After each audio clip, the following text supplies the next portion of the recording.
ৰাইজক এটাই কম যে বহুত হেঁপাহত আমি আপোনাৰ ওচৰলৈ আহোঁ আৰু এই হেঁপাহটো যাতে আমাক নিৰাশ নকৰে। অহা ৩ জুলাই তাৰিখে আৰু বেছি দিন নাই, 11 দিন আছে। যিমান পাৰোঁ অসমখন ঘূৰিছোঁ, ৰাইজক ব্যক্তিগতভাৱে লগ কৰি তেওঁলোকক মনৰ কথা, তেওঁলোকৰ কথা জানিছোঁ, আমাৰ কথা কৈছোঁ যে আমাৰ এই ছবিখন আহি আছে, আপোনালোকে চাব লাগে আৰু কিয় চাব লাগে সেয়াও ক'বলৈ যত্ন কৰিছোঁ।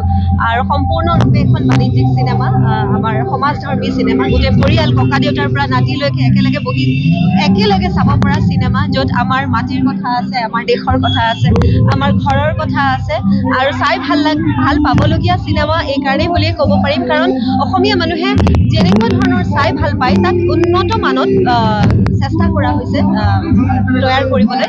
ইয়াৰ বহুতখিনি কাম বাহিৰত কৰা হৈছে, দাক্ষিণাত্যৰ পৰা মুম্বাইৰ পৰা মানুহ আহি ইয়াত কাম কৰিছে আৰু এটা প্ৰফেচনেল টিম হিচাপে কাম কৰিছোঁ। 5টা দশকৰ যিসকল অভিনেতা অভিনেত্ৰী সকলোখিনিয়ে কাম কৰিছে আৰু তাৰ মাজৰ ময়ো এইটো দশকৰ অংশ হ'বলৈ পাইছোঁ। আৰু গীতকেইটাও খুব সুন্দৰ। এটা গীত আমাৰ হেঁপাহৰ প্ৰাণৰ শিল্পী জুবিন দাৰ কণ্ঠত ৰুণজুণ গানটি আছে আৰু বিভিন্ন গান আছে।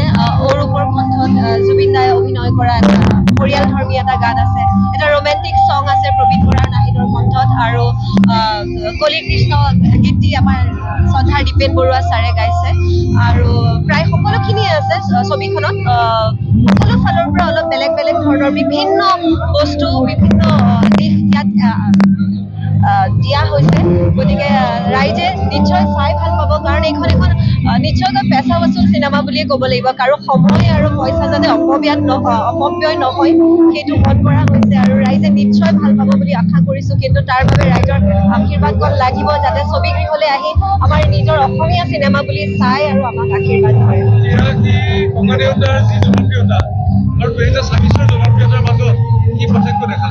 সেয়া দেখা পোৱা যাব, কাৰণ তেতিয়া হয়তো এই সামাজিক মাধ্যম বা আপোনালোকৰ দৰে মিডিয়া মানুহ ইমান নাছিলে বা ৰাইজে হয়তো মনতে ৰাখি থৈছিলে, কিন্তু সেয়াও এক বেলেগ আমেজ আছিলে। যদিও সেই মাদকতা আমি ককা আইতা দেউতাহঁতৰ মুখত শুনিবলৈ পাওঁ, সেয়া মুখে মুখে আছিলে আৰু এতিয়াতো ৰাইজৰ মুখেৰ পৰা গৈ পেলাই মোবাইলটো বা সমাজ মাধ্যমত গৈ পাবগে, নিউজত চাবগে।